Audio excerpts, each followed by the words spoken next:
What we have here is a Browning BPS shotgun. I picked this one up recently on a trade. I always liked the Browning guns. I've had good service with them.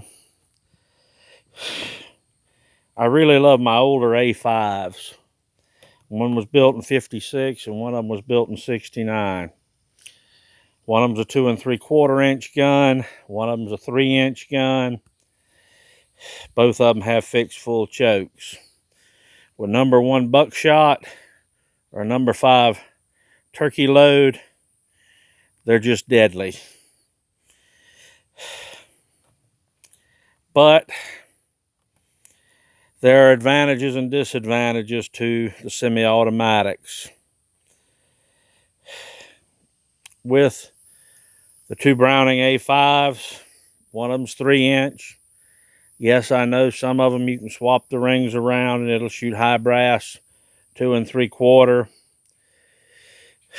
The other one's a dedicated 2 3/4 inch gun for the length of shells. And even a favorite 1100 only shoots 2 3/4 inch shells. And if you know what you're going out after, say we're going deer hunting, gonna have number 1 buck in the guns, or if we're going turkey hunting and we're gonna have number 5s in the guns, or if it's the case of a 2 3/4 inch gun, we're going after small game, have number 7.5 or 8s in the gun. But I wanted something to be a little more versatile, and I found nothing to be more versatile than a pump. The BPS came out in 1977, and that was a good year. And it will shoot both 2 3/4 or 3-inch shells because you manually have to cycle the action.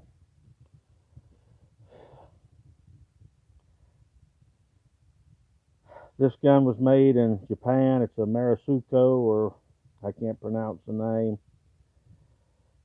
I had been looking for a BPS until I finally came to the understanding that a Belgian-made BPS, apparently they were all made in Japan, not Belgium. This one uses the Invector Plus choke system and threads. It's a little bit longer than the regular Invector. Another thing I felt like this would do with the more modern steel and being able to go to a modified choke, at some point I might want to use this as a duck gun with a steel shot or other non-toxics, which don't do well in some of those classic gun barrels, particularly if they've got a full choke and you overcompress the shot. I'm left-handed. This gun has some advantages over other pump guns. I never found it a big deal, but some people find it a big improvement that the gun ejects from the bottom if you're a lefty.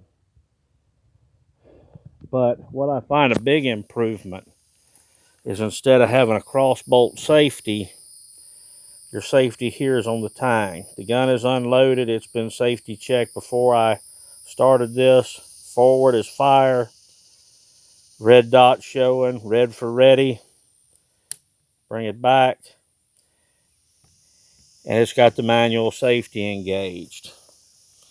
So I'm planning on getting a lot of mileage with this gun this year.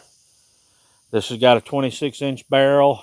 It's a little bit lighter than the typical 30-inch I would carry.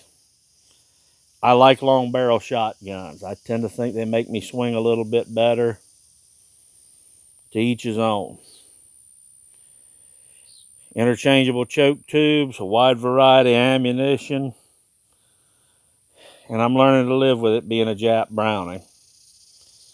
So I'll let you know how it continues as we get closer to hunting season. Maybe shoot some clays with it, pattern it, and see how it goes later on.